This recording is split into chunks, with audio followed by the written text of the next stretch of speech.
নমস্কার দর্শক বন্ধুরা, কলকাতা নাইট রাইডার্স KKR এর খারাপ পারফরম্যান্স এবং নতুন কোচ নিয়ে বড় খবর নিয়ে হাজির হয়েছি আমরা। IPL 2025 KKR ভক্তদের হতাশ করেছে। ডিফেন্ডিং চ্যাম্পিয়ন হয়েও তারা প্লে অফে পৌঁছাতে পারেনি। 14টি ম্যাচের মধ্যে মাত্র 5টিতে জিতেছিল KKR, আর 2টি ম্যাচ বৃষ্টিতে ভেস্তে যাওয়ায় আরও 2 পয়েন্ট পেয়েছিল। বাকি 7টি ম্যাচে হেরে অষ্টম স্থানে শেষ করেছিল শাহরুখের ফ্র্যাঞ্চাইজি। এই ব্যর্থতার পর দলবদল যে জরুরি তা সবাই মনে করছিলেন, আর সেই রদবদলের শুরুটা হয়েছে কোচ বদল দিয়ে। চন্দ্রকান্ত পণ্ডিতের বিদায়। 2023 সাল থেকে 3 মরশুম KKR এর কোচ হিসেবে দায়িত্ব সামলানোর পর সরে যেতে হয়েছে চন্দ্রকান্ত পণ্ডিতকে।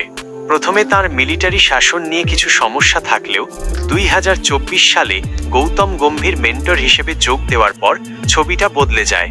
গম্ভীর ও পণ্ডিতের জুটিতে KKR তাদের তৃতীয় IPL ট্রফি জেতে, কিন্তু গম্ভীর ভারতীয় দলের কোচিংয়ের ডাক পেয়ে KKR ছাড়তেই ফের ব্যর্থতা আসে।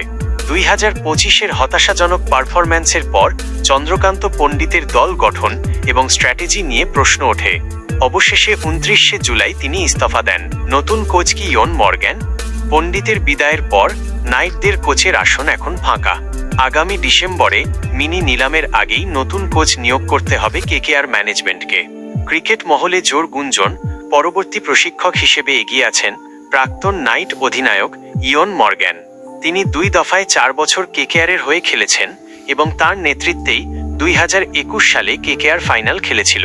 কর্তারা আশা করছেন কোচ হিসেবেও তিনি সাফল্য এনে দেবেন। বাগো নাইট রাইডার্সের জয়।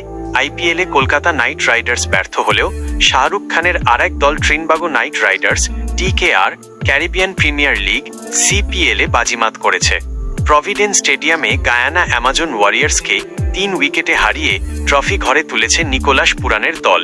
এই নিয়ে 5 বার CPL খেতাব জিতল ট্রিনবাগো নাইট রাইডার্স, যা তাদের প্রতিযোগিতার সফলতম দল হিসেবে প্রতিষ্ঠা করেছে। এই ছিল আজকের নাইট রাইডার্স সংক্রান্ত সব খবর। আপনাদের কি মনে হয় ইয়ন মর্গ্যান KKR এর জন্য সঠিক কোচ হবেন? কমেন্ট করে জানান।